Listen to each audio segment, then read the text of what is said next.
I didn't find out about the wedding in any normal way.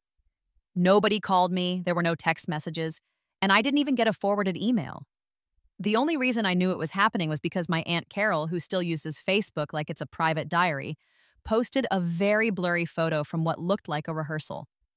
Her caption said, "So proud of our beautiful family, can't wait for Saturday." I looked closely at the picture.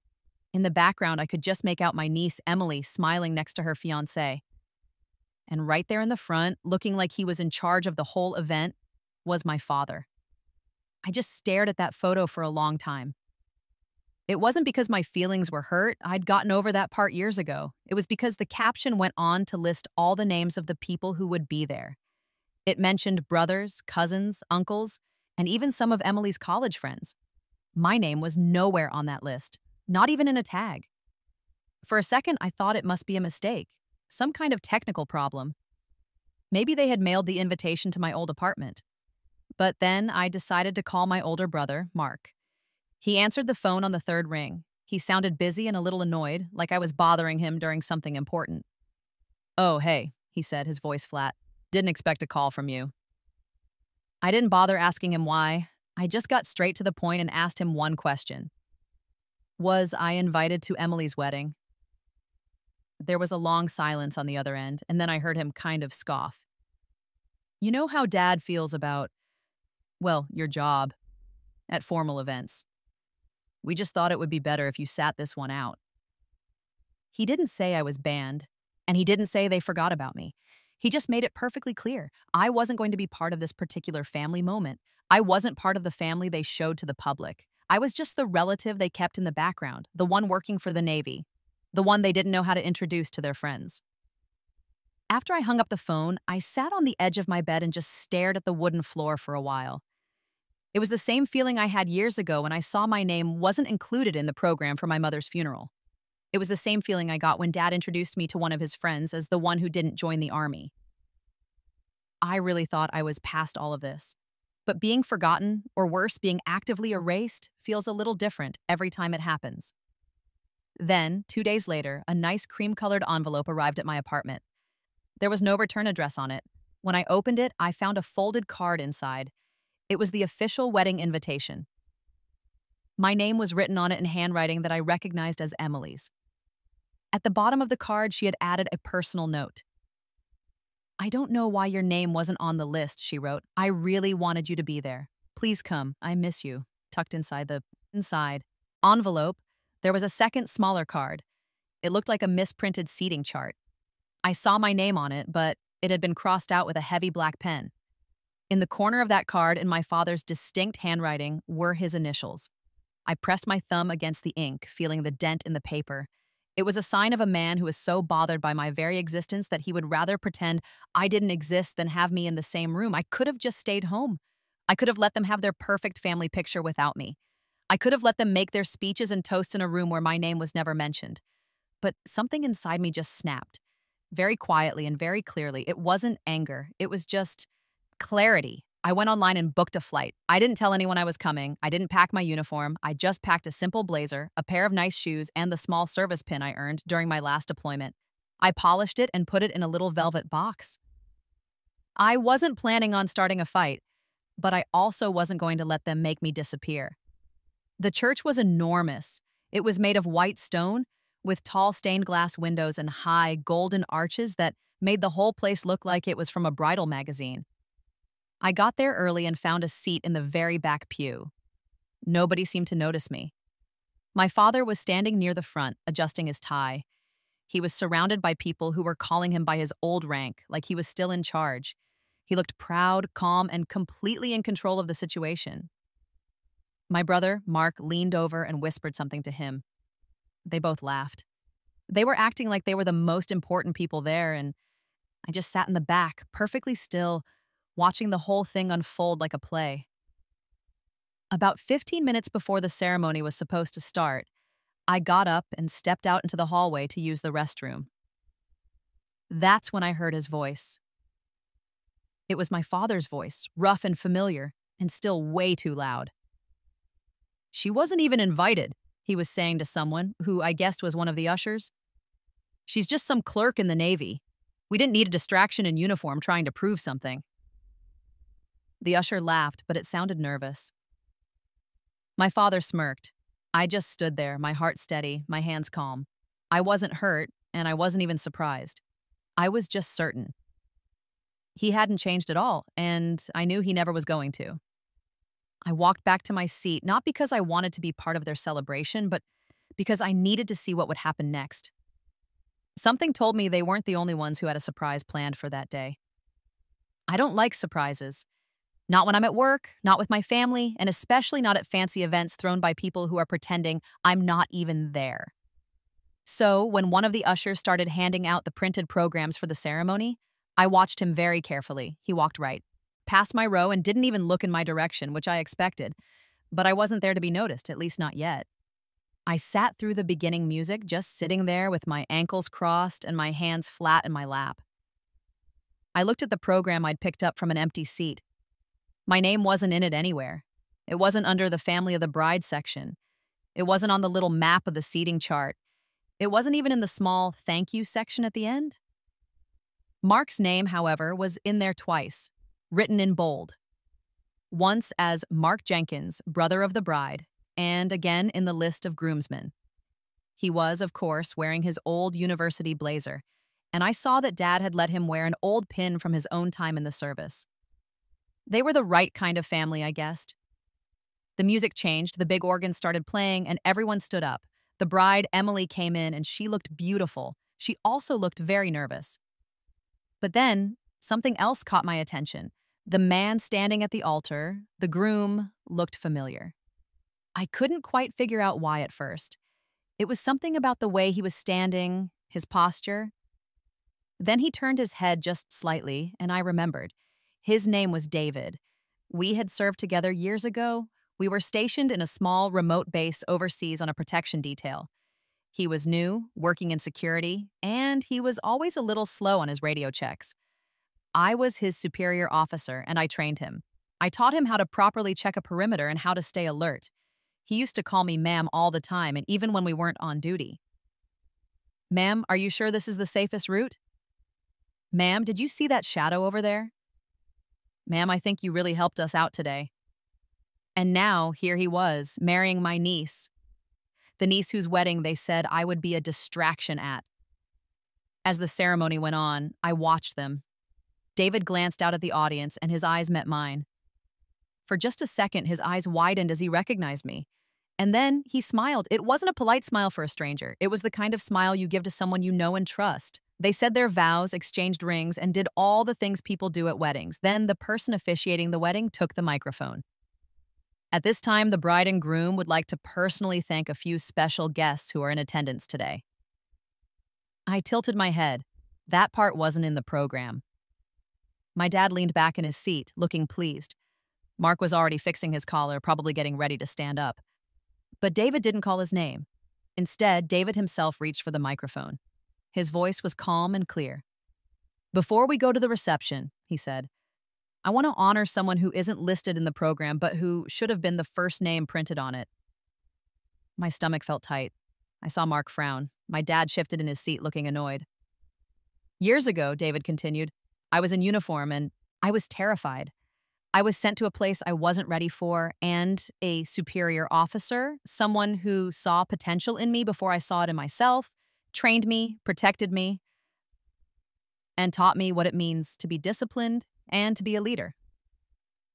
His voice cracked, just a little bit. "Without her, I wouldn't be standing here today. Please welcome our honored guest, Captain Sarah Jenkins." I didn't stand up right away. The whole room was completely silent, like everyone had forgotten to breathe. Then I heard a woman behind me gasp. Someone else whispered, "Wait, a captain?" A champagne glass clinked somewhere. My father made a choking sound, and then, slowly, I stood up. I wasn't wearing my full uniform, just a simple navy blazer. My hair was tied back, and I stood up straight. I walked to the front of the church. Every single eye in the room was on me, and from somewhere behind me, I heard the most satisfying sound. My father's champagne flute shattering on the stone floor. David stepped forward and gave me a sharp, formal salute. "Ma'am," he whispered. "Thank you for coming." "You invited me." I said quietly. You meant it. He nodded. I always meant it. They offered me the microphone, but I didn't take it. I didn't need it. Instead, I just turned toward the guests for a moment and nodded. Then I walked over and took my seat in the front row, the one they said I wasn't supposed to be in. Later, when the photographer was asking for family photos, Dad hesitated. Mark started to stammer something, but Emily, she walked right over to me, took my hand and said, "Front row, right next to me." So I stood right beside her, tall and steady, while the camera flashed. And if you looked at the corner of the picture, you could see my father, his mouth hanging open, still trying to understand how the daughter he tried to erase had ended up being the guest of honor without saying a single word. After the ceremony was over, everyone moved into the reception hall. It was a big wave of nice suits and dresses, laughter, and people drinking champagne. I walked a few steps behind everyone else, invisible again, which was fine with me. I was used to it. The reception was very fancy, with crystal glasses, nice tablecloths, and a string quartet playing soft music. It seemed like the kind of party meant to impress people from work more than actual family. I found a small table near the back by a catering station and behind a big column where I could watch everything. My dad was at the center table laughing really loudly and telling old stories that were mostly about himself. Mark stayed close to him, enjoying the attention. I listened to 3 different toasts before anyone even said Emily's name. And even then, it was mostly about how she got her strength from the men in her life. It was a little ridiculous. That's when I noticed something strange. One of the wedding planners, a young woman with a headset, hurried past my table holding a clipboard. She stopped near the main table and started talking with one of the ushers. They were both pointing at the seating chart and whispering. Something was wrong. I got curious, so I stood up and walked around the edge of the room. I slipped into a side hallway that had a sign that said, "Staff only." I wasn't supposed to be there, but I'm glad I went. The hallway was narrow and dark, filled with extra chairs and flower arrangements. At the far end, near an open door, I heard voices. They were familiar. It was Mark, my brother, and his voice was low and angry. "I told you to remove her name from everything." "We did, sir," a nervous-sounding assistant said. "Then why did the groom invite her up to the front?" "We didn't know he meant her," the assistant said. Mark cursed under his breath. Then he added, "Dad said she'd never show up anyway, that she knew her place." My jaw tightened. It wasn't anger, it was just confirmation. They didn't just forget me. They actively tried to erase me. I stepped back, staying quiet, and that's when I saw the clipboard the planner had been carrying. It was just sitting on a small table, unattended. I picked it up and flipped to the first page. It was the guest list for the bride's family, and there was my name. Captain Sarah Jenkins, USN, confirmed RSVP. It even had Emily's initials next to it, but a thick line was drawn through it, and at the bottom, in large capital letters I recognized from my childhood, were the initials MJ, Mark Jenkins. I took out my phone and took one quick, clear picture of the page. Then I put the clipboard back exactly where I found it. I didn't go back and confront them. I didn't storm out or make a scene. That's not how I operate. You don't get results by blowing things up. You get them by being precise. I went back into the ballroom, returned to my quiet table, and smiled at the waiter who offered me a glass of sparkling water. I was just going to wait. I had no plans to leave before dessert, and I definitely wasn't leaving before all the speeches were done. About half an hour later, David stood up again, this time for the family toasts. He thanked his parents, he thanked Emily, and then he turned and looked right at me. He didn't say my name, but his look was sharp and clear. "Before we end the formal toasts," he said, I just want to remind everyone that family isn't only about who's listed on a program." He let that sentence hang in the air. Mark shifted in his seat. My father squinted at him. "Sometimes the strongest family ties are the ones people try to cut, but they still hold." He raised his glass slowly. "So, to the person who taught me about honor before I even knew what it meant, thank you. You didn't need an invitation to belong here. You already earned your place." Others in the room raised their glasses with him. In the far corner, I could see Mark's hand trembling as he held his glass. After that, as people started lining up for more photos, I slipped outside into the cool night air. I need to stay for the final song. I didn't need to hug anyone goodbye. I just needed to do one more thing. I pulled out my phone, found the photo of the guest list, and attached it to a new email. I typed a name into the address line, Emily's bride. For the subject, I just wrote, "Thought you should know who tried to silence your guest." There was no anger in it, no drama. It was just the record. It was just the facts. Sometimes the best way to make your point isn't with a loud fire. It's with quiet, clear evidence. And sometimes the most powerful thing you can do is just show up, especially when everyone was so sure you wouldn't. By the next morning, I knew Emily had read the email. She didn't reply to me right away, but she didn't need to. At 9:47 a.m., I got a simple text message from her. It just said, "You were never the one who didn't belong." That was it. No long apology, no drama, just a quiet message that showed me she finally understood. For me, that was enough. What Mark and my father didn't know was that I had come prepared, not for a fight, but for a correction, just in case. I hadn't planned on making a speech, and I didn't bring my dress uniform, but I did bring something else. I had a slim black folder. Inside it was a scanned copy of the original guest list with my name in Emily's handwriting, the photo I took of the altered list with my name scratched out by Mark, and a sealed commendation letter from the Navy recognizing my most recent promotion. I hadn't announced it publicly yet. I hadn't even told most of the people I work with. Sometimes you just wait until the room is full, until they think the show is over, and then you show them the truth. I decided to stay in town for a few more days. The photos from the wedding were already being shared in the extended family group chat. One picture really caught my eye. It was me standing next to Emily, and her arm was linked through mine.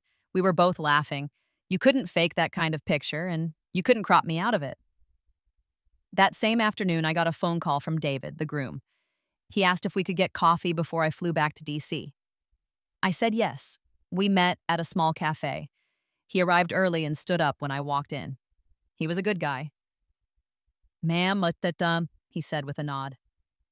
"Don't call me ma'am, David." "I guess we're family now," I said with a small smile. We sat by the window. He leaned forward. "I didn't know," he said quietly. "About the list, about them crossing your name out?" I waved my hand. "It's not your fault." "But I should have checked," he added. I just assumed." I looked at him. "Assumptions are dangerous, David." He nodded. Then he said something I didn't expect. "Ma'am, Sarah, back when we were stationed together, do you remember when you took the fall for that report I messed up? The one that would have ended my career?" I did remember. I've never forgotten that. You didn't yell. You didn't try to get credit for fixing it. You just quietly handled it, took the heat, and protected your people. And now I understand. You weren't doing it to get ahead. You were doing it because it was the right thing to do. That meant more than any compliment. He reached into his pocket and slid a small envelope across the table. Inside was a handwritten thank you note and a printed copy of a notice he'd posted on the wedding website's guestbook. It read, "This wedding was honored by the presence of Captain Sarah Jenkins, whose leadership and integrity once saved my career. I only hope I'm worthy of that legacy in the family I have now joined." I folded the letter gently. "You're already more than worthy," I said. On my flight home, I opened my folder again and looked at the copy of the altered guest list. I took out a pen and wrote across Mark's messy scratch-out, erased, but not removed. The following Monday, I walked into my office. My assistant looked up. "Ma'am, you're back early. We thought you'd be gone all week."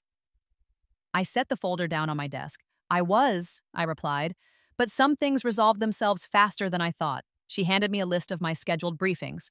As I looked at the page, a line caught my eye. "Speaker confirmation pending, Captain Jenkins." "What's this?" I asked. She smiled. "It's for the Veterans Week ceremony. They want a keynote speaker, someone with command experience and a good perspective." I stared at the line. It turned out the daughter they tried to erase had already been invited to speak. 3 days later, the family group chat exploded. It started with that blurry photo from the reception. Someone had circled the small pin on my blazer.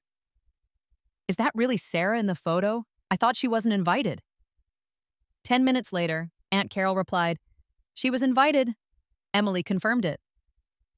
Then silence. Until Mark jumped in. "Whatever. It wasn't supposed to be a military parade. She just had to make it about herself." I didn't reply. I didn't have to. David did it for me. Actually, I invited her, and she didn't say a single word. The only thing she made clear was what integrity looks like. That was the end of the conversation.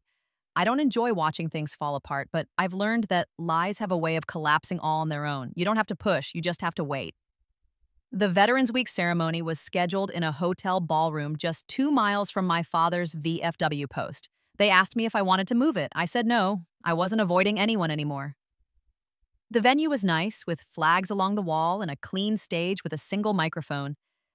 There were rows and rows of chairs, and in the front, a few were marked with little white cards.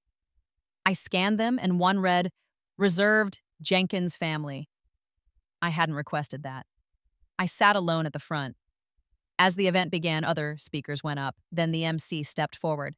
"And now we invite to the stage our closing speaker, Captain Sarah Jenkins." The applause was steady and respectful. I walked to the mic, and as I turned to face the crowd, my eyes landed on a familiar face in the third row, my father. He was wearing his usual VFW blazer, but this time he wasn't smirking. He just had a quiet, unreadable stare. I didn't acknowledge him. This wasn't about him anymore. "When I was young," I began, I watched my father be celebrated for his service. I remember thinking, someday I want to be like that. But when I joined the Navy, there was no celebration, just silence. And sometimes silence from your own family is louder than any applause." A few heads turned. But silence also teaches you. It teaches you to be strong on your own. I learned to lead not by demanding attention, but by earning respect. And by never letting someone else's opinion of you define who you are. I paused. "So, to everyone who's been told you weren't on the list, to every daughter who's been overlooked, you don't need permission to be excellent. You just need to be patient and do the work." Afterward, a young woman in an ROTC uniform came up to me. "Ma'am, I didn't know someone like you existed." I smiled. "Someone who made it without yelling all the time."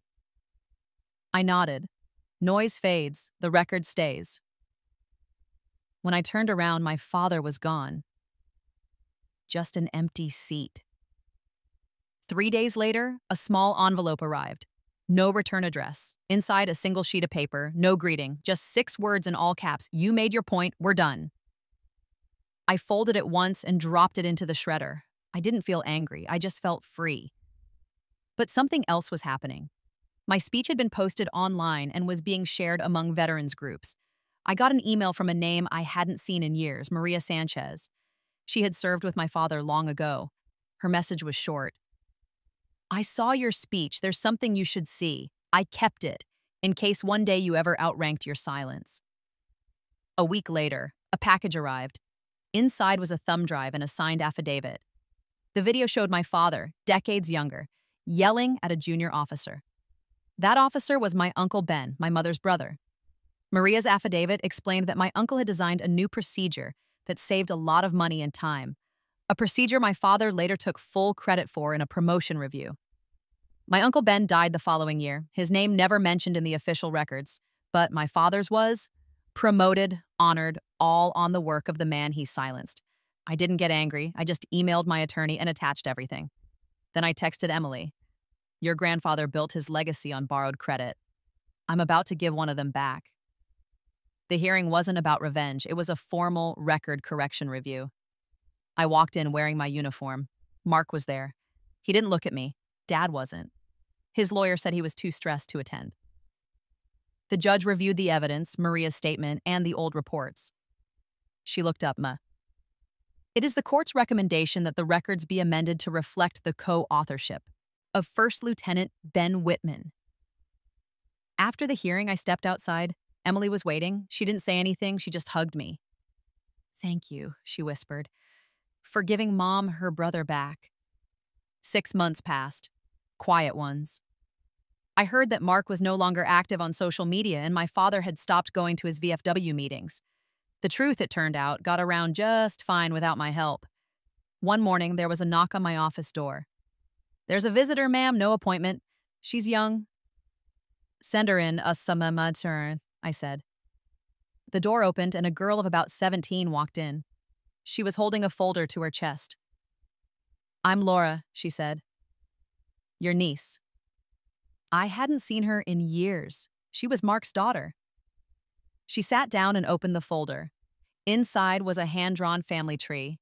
Next to my name, she had written, "The one who rewrote the story." She looked up. "My dad says you ruined everything, but I saw your Veterans Week speech. He says joining the military will turn me into someone like you." Her voice steadied. "And honestly, that's all I want." I reached across the table. "Then," I said, "let's get started." 2 weeks later, I was at Arlington National Cemetery. I was there for a small private service, not for my father. He had passed away quietly in a VA hospital. No flag, no speech. He hadn't asked for me, and I hadn't gone. But afterward, I went to my mother's grave. I placed fresh flowers on it. Then I knelt beside the stone and traced the new, small plaque I'd had installed right next to it, the one I had fought for. It read, "In memory of First Lieutenant Ben Whitman." That was for him. That was for my mother. That was for the truth.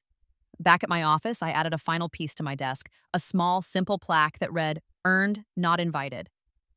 Just beneath it, I placed the photo from the wedding, me and Emily side by side, laughing in a room that hadn't saved me a seat. I started mentoring Laura. She enlisted the next spring. She didn't ask her father's permission. On the day she shipped out for basic training, she sent me a photo of herself in uniform, standing tall. Below it, she wrote one message: "Guess who salutes now?" And that, more than any medal or any speech, was legacy. It wasn't the one I was given, it was the one I built. I built it from silence, from being overlooked, and from the space they tried to erase me from. I didn't have to raise my voice. I just had to wait, aim, and make sure the record was straight. If you've ever been erased or told you weren't enough, this story is for you. You don't need the spotlight, you just need the record. Because once the truth is documented, they can't silence it. They can only salute it.